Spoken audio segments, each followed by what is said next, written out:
정관 체크리스트에 대해서 알아보도록 하겠습니다. 체크리스트한 질문은요, 6가지가 준비되어 있습니다. 첫 번째 질문은요, 퇴직금제도 운영으로 인한 안정적 노후 자금을 마련하고 계십니까? 만약에 마련하고 계시지 않다고 한다면 퇴직금 규정을 만들어 주시고 이를 실행할 수 있는 금융상품을 하고 계시든지, 그리고 초과 배당이나 차등 배당, 그리고 현물 배당이나 중간 배당 정도를 안내해 주시면 되겠죠. 자, 세 번째가 비상장법인의 자주식 취득으로 인한 자금 활용법을 알고 있습니까?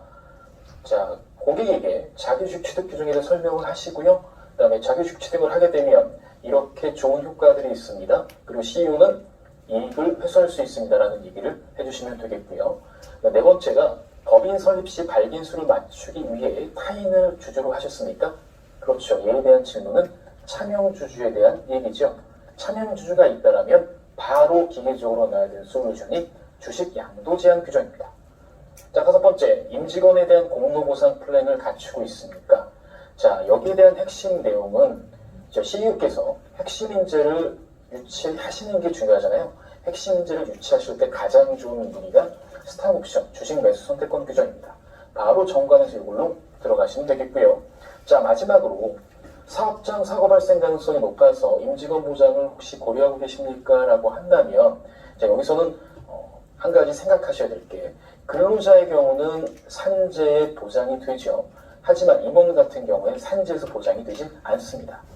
그래서 정관을 통해서 산재와 동일하게 우리 임원들도 사고에 대해서 보장받을 수 있는 규정을 필요합니다라는 컨셉으로 들어가시는 게 유족보상금 규정이죠.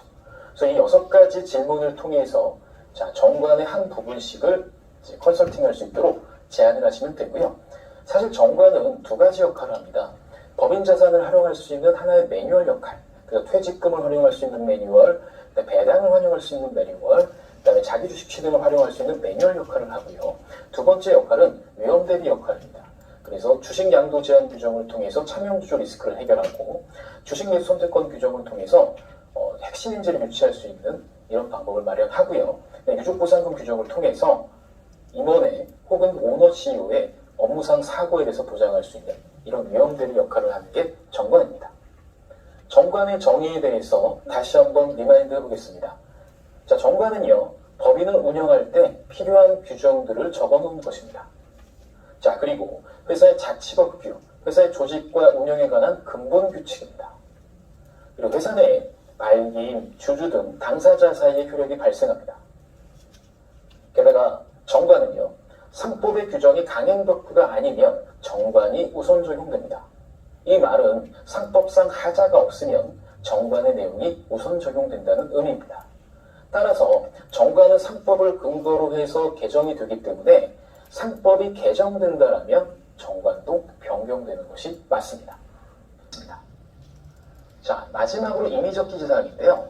임의적 기재사항은 절대적 기재사항이나 상대적 기재사항처럼 반드시 필요하진 않지만 회사의 자치 내규를 위해서, 그리고 회사에서 혹시 주주총회를 소집하는 방법, 그 다음에 의결권을 대리행사하는 방법, 회사에서 발행하는 주식의 종류, 주권의 종류, 그리고 회사에서 두려고 하는 이사나 감사의 수 등을 담아놓는 내용을 말합니다. 정관은 어떻게 변경하면 될까요? 자본금 10억 미만의 법인의 경우는 정관 변경이 그렇지 않은 것보다 좀 쉽습니다. 일단 정관을 변경하기 위해선 주주총회를 하셔야 되고요. 주주총회를 하시기 위해서는 이사회가 열려야 됩니다. 자, 이사회가 있는 경우는요, 보통 이사회를 하기 전에 7일의 시간이 필요하고요. 주총을 하시기 전에는 10일의 시간이 필요합니다. 이 둘 다 참석자 전원이 동의하시게 되면 단축이 가능합니다. 이사회가 없는 경우는요, 대표이사가 주총을 소집하시면 됩니다. 역시 마찬가지로 10일의 기간을 두고 소집하시면 되고요. 주주전원이 동의하신다면 단축이 가능합니다. 그리고 각각 의사록을 작성하시면, 그리고 이를 편철해 두시면 정관을 변경하실 수가 있습니다. 자, 정관 변경 반드시 공증을 받아야 할까요? 네, 사실적으로 정관은 변경하신다고 하더라도 공증을 받으실 필요는 없습니다. 하지만 공증을 받아야 되는 경우가 있습니다. 일단 주총이 실제로 있었다라는 것을 증거를 남기고 싶을 때, 이런 경우는 어떤 경우냐면 세무조사가 나오거나 아니면 세무상 아주 민감한 이슈, 예를 들어서 퇴직금 중간정산이라든가 2015년에 있었던 이런 것들에 대해서 대비하기 위해서 공증을 받아놓는 건 아주 좋습니다. 하지만 일반적으로 공증을 받으실 필요는 없습니다. 공증을 받을 경우는요, 이 외에 등기 사항을 할 때, 등기를 할 때 필요한 서류로서 공증을 받기도 합니다. 그 외에는 그렇게 필요 없다는 거 명심하시면 되겠습니다. 등기부등본에 반드시 있어야 됩니다. 그래서 정관의 절대적 기재사항을 변경하시게 되면 얘는 등기부등본에 반드시 그 내용을 반영하셔야 되고요. 혹시나 자본금을 증자하거나 감자하는 경우도 역시 등기부등본에 변경하시는 걸 반영하셔야 됩니다. 자, 그 외에 주식 관련한 내용도 포함이 되고요.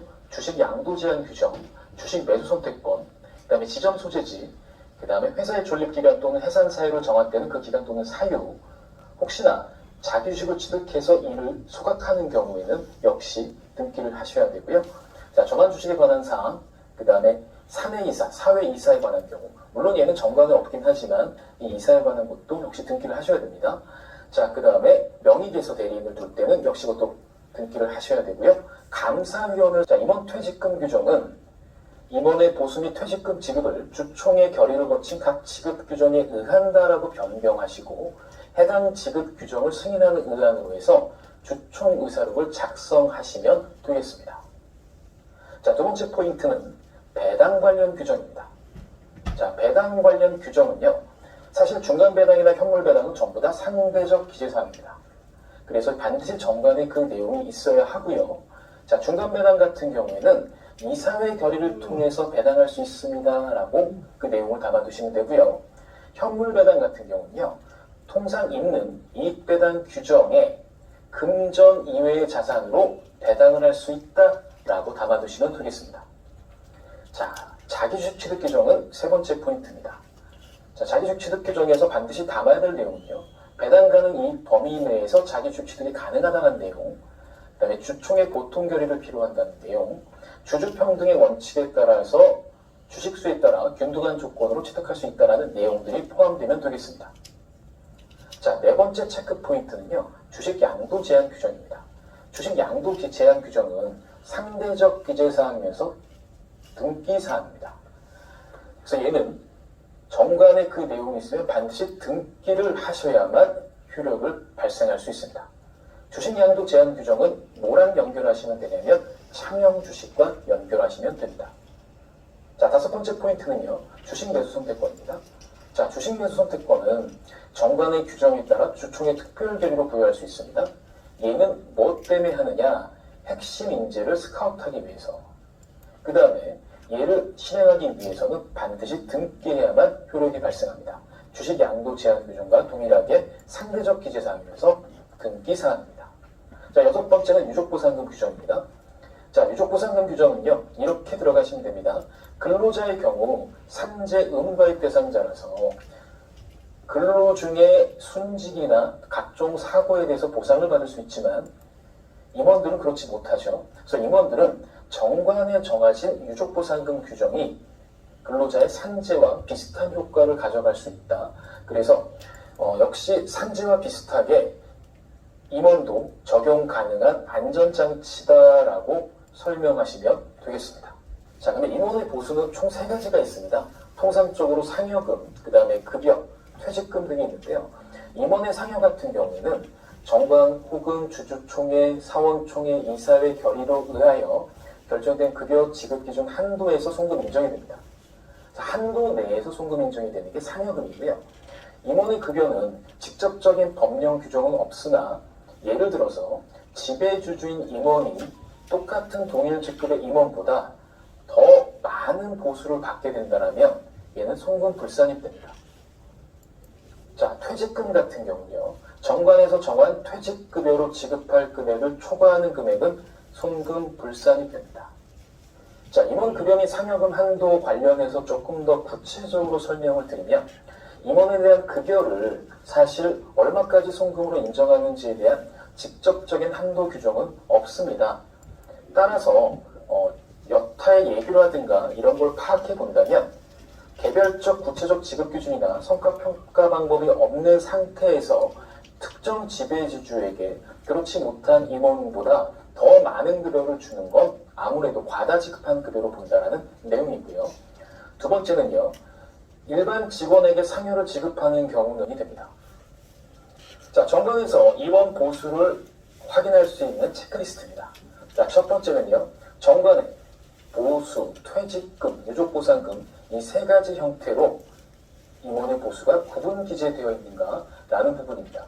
만약에 퇴직금에 대한 내용이나 유족보상금에 대한 내용이 없다라면 퇴직금은 연봉의 10%만 인정되고요. 유족보상금은 지급받지 못할 수 있습니다.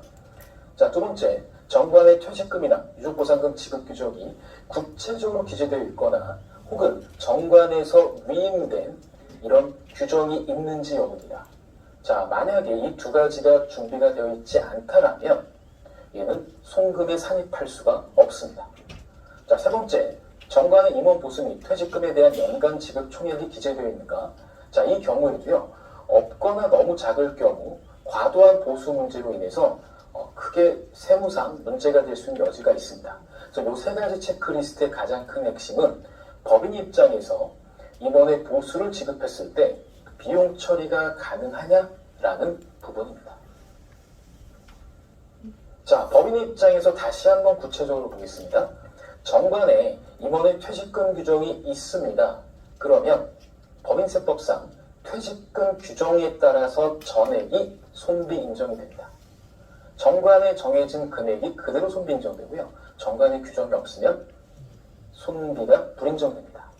정관에 규정이 없다라고 한다면요. 그냥 1년 동안의 총 급여의 1배수만 손비 인정이 가능하고 이를 초과하는 금액은 손비 인정이 안 됩니다. 자, 예를 들어서 설명을 드리면요. 정관의 지급 배수가 5배수라고 되어 있습니다. 소득세법에서는 퇴직소득으로 인정하는 건 3배수이지만 정관은 5배수란 내용이 전부 다 있으면 전부 다 송금 산입이 가능합니다. 하지만 정관에 그 규정이 아예 없다고 한다면 1배수만 비용 처리가 가능하다는 내용입니다. 그래서 정관에 이사 및 감사의 보수와 퇴직금, 임원에 관한 퇴직금 규정은 이런 형식으로 작성을 하시면 되겠습니다. 자, 일단 보수의 총 한도를 연간 한도를 정관에 명기를 하시고요. 그 다음에 퇴직금이나 아니면 유족보상금 규정은 주총의 결의로 정한 별도의 위임한 규정을 담아둔 후에 무슨 지급 규정에 의한다라고 담아두시면 일반적으로 괜찮은 규정입니다. 자, 올바른 임원 퇴직금 지급 규정이 되기 위해서는, 즉 다시 말해서 손비 처리가 가능한 임원 퇴직금 제도를 만들기 위해서는 아래의 조건은 총정 결의로 결정이 돼야 됩니다. 자, 그리고 세 번째는요. 이 퇴직금 제도의 적용 대상이 특정 임원에 한정되어서는 안 됩니다. 여기서 말하는 특정 임원은 누굴 말하느냐? 바로 지배주주 임원을 말합니다. 자, 다른 임원들도 많은데 오너 CEO 혹은 오너 CEO 일가들에만 적용되면 안 된다는 얘기고요. 자, 퇴직금 지급 규정을 봤을 때 그 계산 방법이 구체적으로 기재되어 있어야 하고요. 자, 특정 임원에게만 정당한 사유 없이 지급 배율을 차별적으로 높게 정하지 말아야 됩니다. 자, 여기서 특정 임원은 역시 지배주주를 말합니다. 자, 그리고 모든 임원에 대해서 적용되어야 합니다. 여기서 모든 임원은 지배주주를 포함한 비지배주주 임원까지도 포함한다는 거죠. 그리고 계속 반복적으로 적용돼야 합니다. 자, 이걸 핵심적으로 요약하게 되면 임원의 퇴직금 규정은 지배주주를 위해서만 있는 것은 아니다. 만약에 지배주주를 위해서만 존재하는 것으로 비춰졌을 때는 얘는 송금 산입을 할 수 없다라고 보시면 되겠습니다. 자, 임원 퇴직금 법인의 송금 산입 요건입니다. 자, 법인세법 시행령 44조에 의하면요. 현실적 퇴직 사유일 것, 그리고 정관에서 정한 금액일 것, 그리고 실제로 지급한 것이라고 명기가 되어 있습니다. 그래서 만약에 정관 규정이 없는 임원의 퇴직금은 직전 1년 동안의 연봉의 10분의 1을 해당하는 금액의 1배수만 적용됩니다. 라고 나와 있죠. 이 요건을 지키는 건 비용 처리하기 위해서 반드시 중요한 내용입니다. 자, 다음의 내용들은요. 실제로 퇴직금을 지급할 수도 있고 퇴직금을 지급하지 않아도 되는 사유입니다. 이 사유들은요. 당연하게도 퇴직금을 실제로 지급해야만 퇴직급여를 받았다고 현실적 퇴직으로 인정받을 수가 있습니다. 종업원이 임원이 되거나 법인의 상근 임원이 비상근 임원이 된 경우 같은 경우는 퇴직을 할 수도 있고 하지 않을 수도 있습니다. 이 경우는 실제 퇴직급여를 지급하는 경우에만 퇴직급여 처리가 가능합니다. 자, 임원 퇴직금, 손금 불산입된 사례입니다. 이 사례들은 다 조심하셔야 되는데 이 5가지 사례다 공통점이 있습니다. 가장 큰 공통점은요, 지배주주 임원에게 과도하게 많은 퇴직금을 몰아줬기 때문에 생긴 문제입니다. 그래서 항상 퇴직금 제도를 만드시거나 점검하실 때는 지배주주 임원들에게만 너무 특혜가 가지 않나? 라는 것이죠. 그래서 이 부분을 항상 신경 쓰셔야 됩니다. 자, 임원도 근로자와 마찬가지로 퇴직금을 마련하시는 게 좋습니다. 그래서 임원의 퇴직금 재원 마련의 필요성을 항상 고객한테 얘기하시면서요, 퇴직소득으로 인정받을 수 있는 요건, 지급 규정을 정비하셔야 됩니다. 라는 내용과 함께 퇴직금 재원 마련을 위해서 어떤 금융상품이 좋을지도 설명하시는 게 좋습니다. 일단 저희 보험상품으로 하시게 되면 법인자금의 효율적 운용이 가능합니다. 퇴직연금 같은 경우에는 외부 유출이기 때문에 회사가 돈이 필요할 경우 이를 활용하지 못하지만 저희 보험상품은 이게 가능합니다. 두 번째, 개인의 부족한 은퇴자금을 법인 명의로 준비하게 됩니다. 그래서 퇴직하게 되면 보험계약자 변경 후 연금으로 수령할 수 있는 장점이 있고요. 대표이사가 요구했을 경우에 우리 보험상품을 활용하게 되면 이 리스크를 해지할 수가 있습니다. 그래서 보장성 보험으로 퇴직금 재원 마련할 수 있는 금융상품을 하게 된다면 CEO의 조기 사망 리스크도 함께 해결할 수 있는 장점이 있죠.